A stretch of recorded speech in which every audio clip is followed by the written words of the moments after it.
Well, I don't know how else to say this other than this is just another little wacky ass idea that's probably gonna piss some people off. And I'm okay with it, I've accepted it, and I'm ready for whatever happens next. Okay? I am.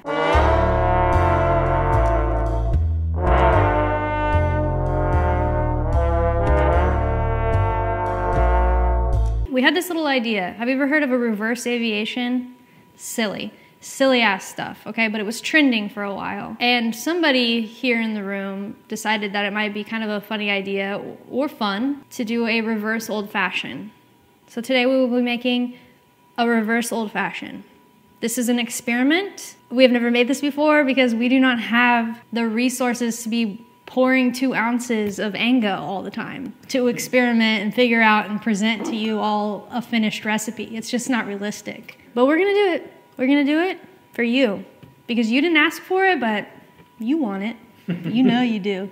Typically there's just a couple of dashes in a old fashioned. No, not today. An old fashioned, as you may know, is very whiskey forward. Usually 2 ounces of whiskey, a little bit of simple syrup, couple dashes of bitters here and there. Typically Engo and orange, okay?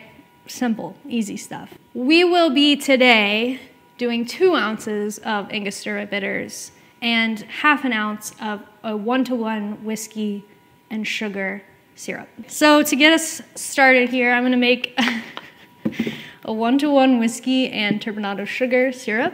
Like, what are we doing? Like, what is... So I did 26 grams what whiskey are you using? Sugar. This is an old friend, a dear old friend. We've been through some things together, okay, let me say. And did you get me through some things or did you make things worse? We don't really know. Oh, okay. I decided to use turbinado because that's what felt right. It's gonna take forever to melt. Plan, okay. I popped it in the microwave for 15 seconds and it exploded a little bit, but it seemed to also have melted the sugar quite a bit, so it's just bringing flavor. It's not bringing booze. I mean, it is, because it's 100 proof. Oh, God. The heat is like really, I'm like having like war flashbacks.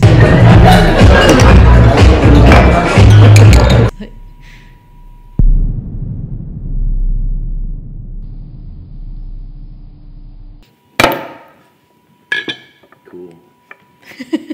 I have my 1-to-1 whiskey syrup. I'm going half an ounce. There's a little saying here at Very Good Drinks. Engo is forever. So just be very careful when dealing with Engo. It will stain anything it touches. So I'm doing 2 ounces of Engo. Crazy. You're crazy. So dark. It looks like a cherry. Like iced coffee. Like cherry Coca-Cola or something. I should have done the bitters, but I forgot. 2 dashes of orange bitters.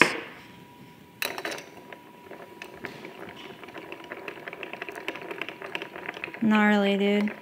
Oh, the color's starting to change. Yeah, it's getting cloudier. Yeah. Just luging or whatever. Is that what it's called? Yeah. Lushing? Lushing? Luge?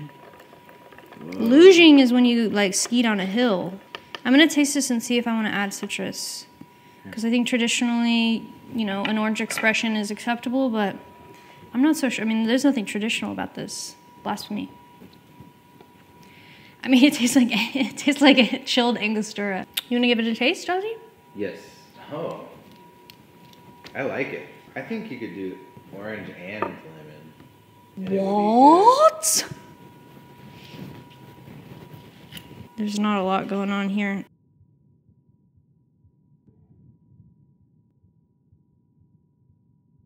Beautiful. Engo forward.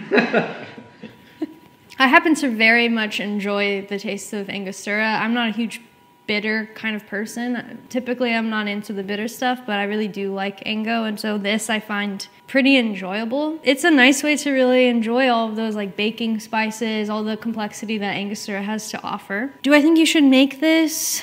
I don't know. Do you like Angostura? If you do, if you have a lot of it, if you don't mind, you know, the heavy pour, then give it a go. I think it's definitely a sipper. I think I would want to drink this during the holidays next to a fire. I mean, that's kind of the perfect application here. If you're a person that likes booze forward, heavy spices, slight kind of tannic bitterness. I mean, I would rather drink this than an old fashioned, to be honest with you. I was like, as an Anglo lover, I would way rather drink that than an old fashioned. Yeah.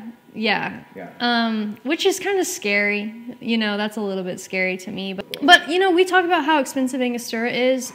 In comparison to other spirits, really, is it that crazy? This was $16, $15.95 we paid for this nearly 7 ounce, 200 ml bottle. You know, if you start talking about expensive whiskeys and mezcal. Yeah, I mean, to drink things that are complex with a lot of flavor that have a storied past, it's pricey, you know. That's beautiful, then. It's so true. It's okay that those things are expensive because they took a lot of time to make and a lot of resources to make them. And I think to sit and to enjoy Angostura for what it is, you know, maybe this is the way to do it. We kind of made this as a joke, but there's nothing funny about this. It's good. If you found this interesting or entertaining in any way, shape, or form, please let me know. If you happen to like drinks, consider subscribing to our YouTube channel. We make a lot of drinks. Some of them are very wacky and stupid, and some of them aren't. Most of them aren't. Most of them are pretty cool. That's all I have to say, really. That's it. I'm getting a little buzzed, to be honest with you. Right, okay, bye.